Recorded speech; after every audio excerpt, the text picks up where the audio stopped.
स्वागत है आप सभी का हमारे इस यूट्यूब चैनल में। तो देखिए, आज हिंदी का तीसरा चैप्टर कुंवर नारायण का काव्य खंड जो है, इस आरोह भाग 2 जो किताब है 12th का, उसका तीसरा अध्याय देखेंगे जो कि है कुंवर नारायण का। दो दोहा इसमें है, तो दोनों का को समझेंगे और इससे रिलेटेड जितना भी एमसीक्यू यानी ऑब्जेक्टिव क्वेश्चन जितना भी बन सकता है, सारा एमसीक्यूज आज की वीडियो में कराएंगे। तो आप चाहे जेएसएससी में किसी भी एग्जाम की तैयारी कर रहे हो या आप 12th क्लास में हो, ये वीडियो इंपॉर्टेंट हो सकता है। वीडियो में लास्ट तक जरूर बने रहिएगा। इसमें मोस्ट इंपॉर्टेंट एमसीक्यू कराएंगे समझाते हुए। पहले समझेंगे, पहले जानेंगे कुंवर नारायण ये जो है ये कौन है, इनका जन्म कहाँ हुआ, इनके बारे में थोड़ा सा जान लेते हैं। उसके बाद इनके कविता को देखेंगे। तो जन्म की बात करें तो 19 सितंबर 1927 में उत्तर प्रदेश में हुआ था। ठीक है, 19 सितंबर 1927 याद रखिएगा, कुंवर नारायण का जन्म।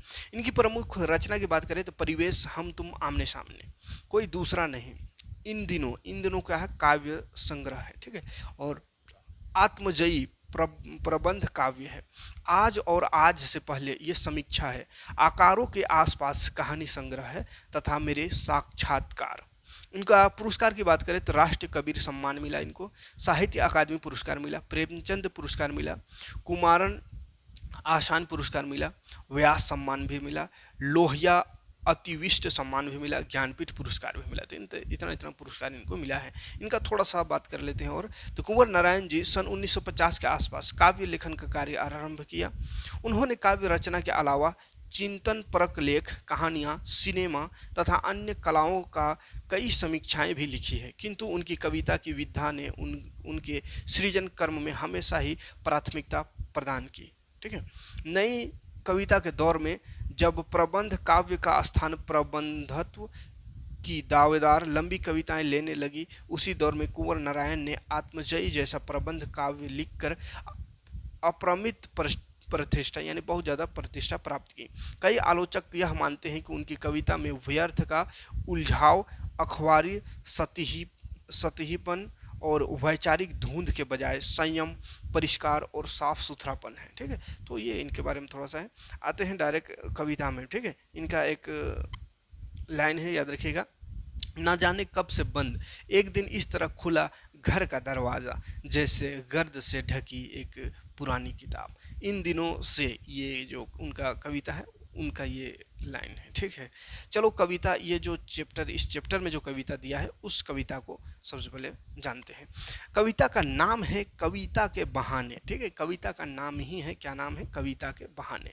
तो कविता क्या देखिए, कविता एक उड़ान है चिड़िया के बहाने, माने कविता क्या है, उसी के बारे में ये कविता है। ठीक है, तो कविता एक उड़ान है चिड़िया के बहाने, कविता के उड़ान भला चिड़िया क्या जाने, बाहर भीतर इस घर उस घर, कविता के पंख लगा उड़ने के मन, चिड़िया क्या जाने।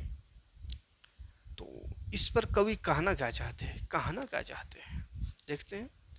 कवि कवि भाव अभिव्यक्ति की अत्यंत ऊंची उड़ान भरता है।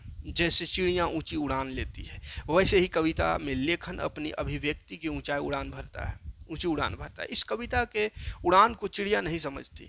कवि अपने अभिव्यक्ति बाहर भीतर के अनुभवों, प्रत्येक घर के अनुभवों के द्वारा करता है। कविता में कवि की उड़ान सीमाओं के बंधनों से मुक्त होती है। कवि कविता में अपने अभिव्यक्ति रूपी पंख लगाकर उड़ता है। इस कवि की उड़ान को भला चिड़िया कैसे जाने, अर्थात चिड़िया की उड़ान से बहुत ऊंची उड़ान कवि की होती है। अगला लाइन है इनका, कविता एक लिखना है फूलों के बहाने, कविता का लिखना भला फूल क्या जाने, भी बाहर भीतर इस घर उस घर, बिना मुरझाए महकने के माने, फूल क्या जाने। तो कवि कहते हैं कि कविता फूलों की तरह खिलता है, क्योंकि कविता में कवि के भावों को अभिव्यक्ति होती है। कविता में कवि के भावों पर कोई बंधन नहीं होता। बाहर भीतर अर्थात जड़ चेतन जीव जंतु मानव प्रकृति सभी का वर्णन कवि अपने अनुभवों के आधार पर करता है। फूल खिलकर मुरझा जाता है, किंतु कविता में की गई रचनात्मक ऊर्जा कभी कम नहीं होती। कवि का साहित्य हमेशा अमर रहता है। फूल कवि की कविता की इस सच्चाई को जानने में असमर्थ है।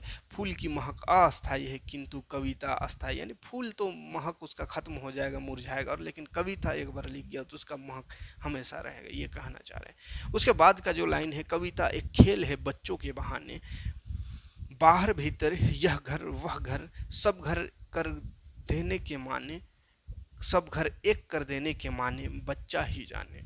तो इस पर कहते हैं कि कविता एक बच्चों का खेल है। जिस प्रकार बच्चा घर के अंदर बाहर अपने घर पराये घर सभी घरों को एक समझ ले खेलता है, उसी प्रकार कविता में भी कोई सीमा नहीं होती। कविता भी शब्दों का खेल है और शब्दों की इस खेल में जड़ चेतन अतीत वर्तमान और भविष्य सभी समाहित है। तो चलिए इस पर क्वेश्चन में आते हैं, इसका क्या क्या क्वेश्चन बन सकता है इस अध्याय में। देखिए सबसे पहले तो लेखक के बारे में, कवि के बारे में क्वेश्चन पूछेगा कि कुंवर नारायण का जन्म कब हुआ था। तो कुंवर नारायण का जन्म 19 सितंबर 1927, याद रखिएगा 19 सितंबर 1927 में हुआ था, ये याद रखिएगा। अगला क्वेश्चन बन सकता है कुंवर नारायण किस राज्य के निवासी थे। तो कुंवर नारायण जो थे वो उत्तर प्रदेश के निवासी थे, ठीक है, उत्तर प्रदेश। अगला क्वेश्चन बन सकता है कुंवर नारायण का प्रबंध काव्य है।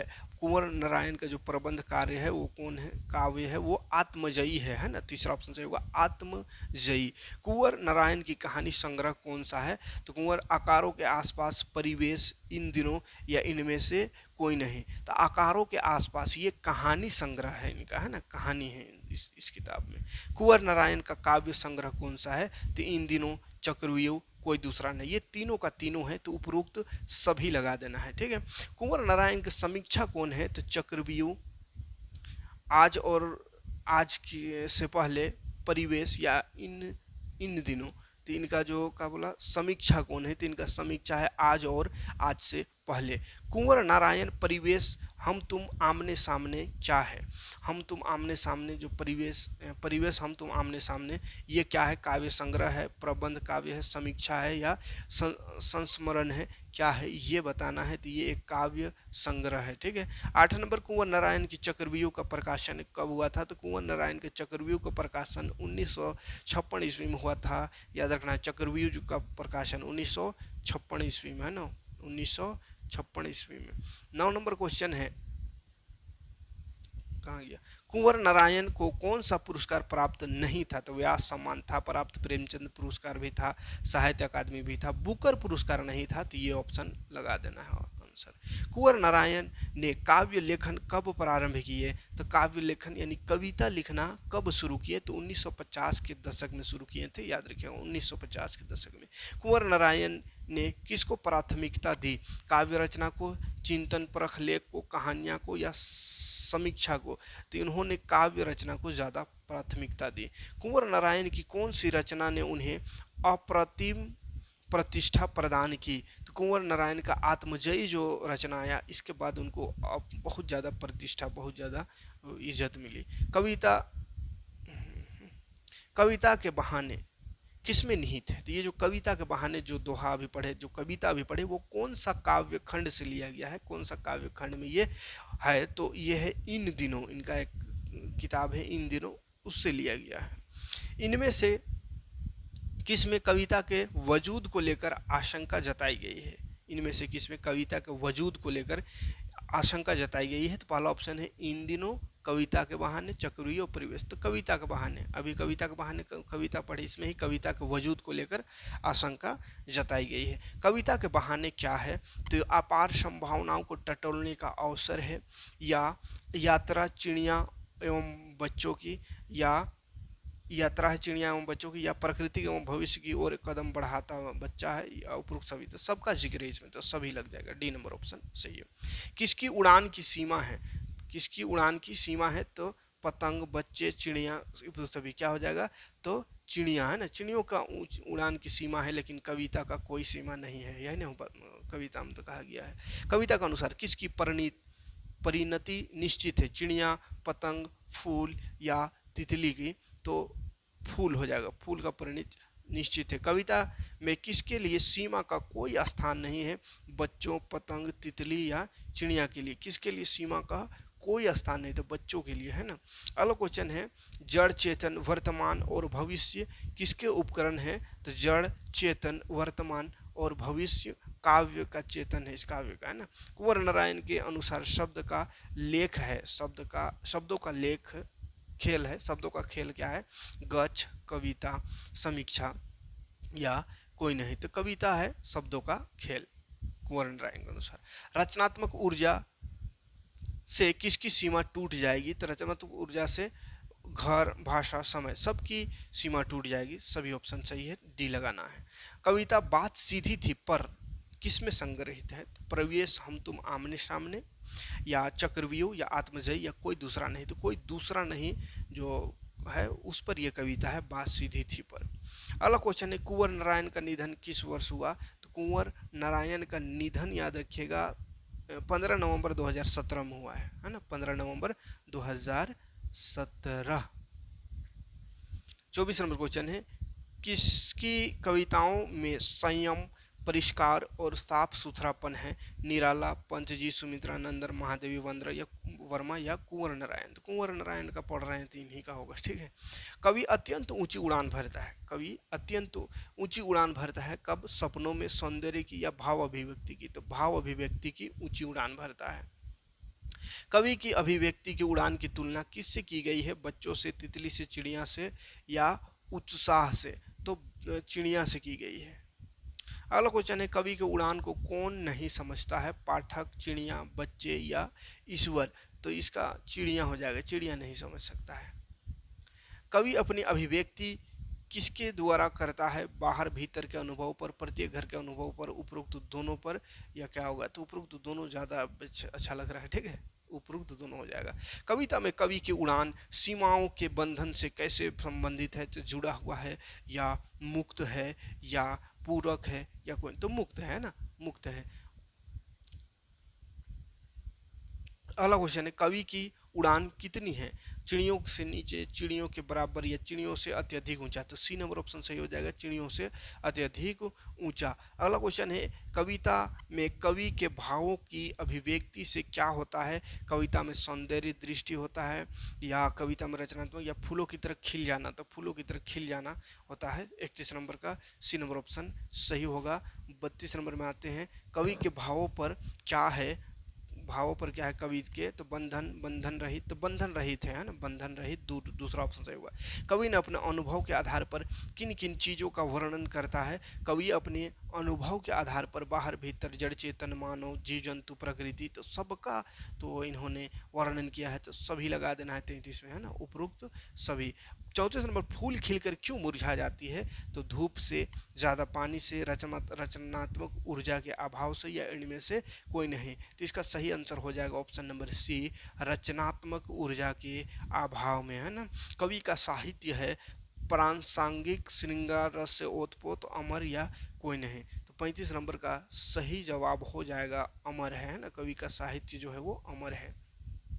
निम्न में से कौन अस्थायी है, कविता, स्मरण, फूलों की महक, तो फूलों की महक अस्थायी है, वो खत्म हो जाता है, ठीक है। निम्न में से कौन कवि की कविता जानने में असमर्थ है, तो पाठक हो सकता है कि फूल, या तो फूल असमर्थ है, ठीक है। कवि के अनुसार कौन सा एक बच्चों का खेल है, लूडो, पतंग उड़ाना, कविता, तो कविता एक बच्चों का खेल है कवि के अनुसार। निम्न में से किसकी सीमा है, किसकी सीमा, बच्चों की, कविता की, फूल की या इनमें से कोई नहीं, तो किसकी सीमा है, फूल की सीमा है, बच्चों की नहीं है कोई सीमा, कविता की कोई नहीं सीमा, ठीक है। कविता में समाहित है क्या है, जड़, चेतन, वर्तमान, अतीत, भविष्य या उपरोक्त सभी, तो कविता में तो सब चीज़ होता है, तो उपरोक्त सभी लगा देना है, ठीक है। कवि का मन कैसे कविता की बात करता है, तथ्य आधारित, कल्पना आधारित, स्मरण आधारित या यात्रा, तो कल्पना आधारित कविता पर विश्वास करता है, बात करता है, इसकी बात करता है, कल्पना आधारित, बी नंबर। 42 नंबर, कवि के लिए कविता है रोजगार, आय का स्रोत, मन का उड़ान या कोई नहीं, तो मन का उड़ान, मन की उड़ान, है ना, ये आंसर सही हो जाएगा सी नंबर। तो चलिए ये 42 क्वेश्चन इस कविता से। मिलते हैं, कितना लंबा हुआ वीडियो, एक और कविता है, चलिए मिलते हैं नेक्स्ट वीडियो में। इस इन्हीं का एक और कविता है, इस बुक में पढ़ना है, बात सीधी थी पर।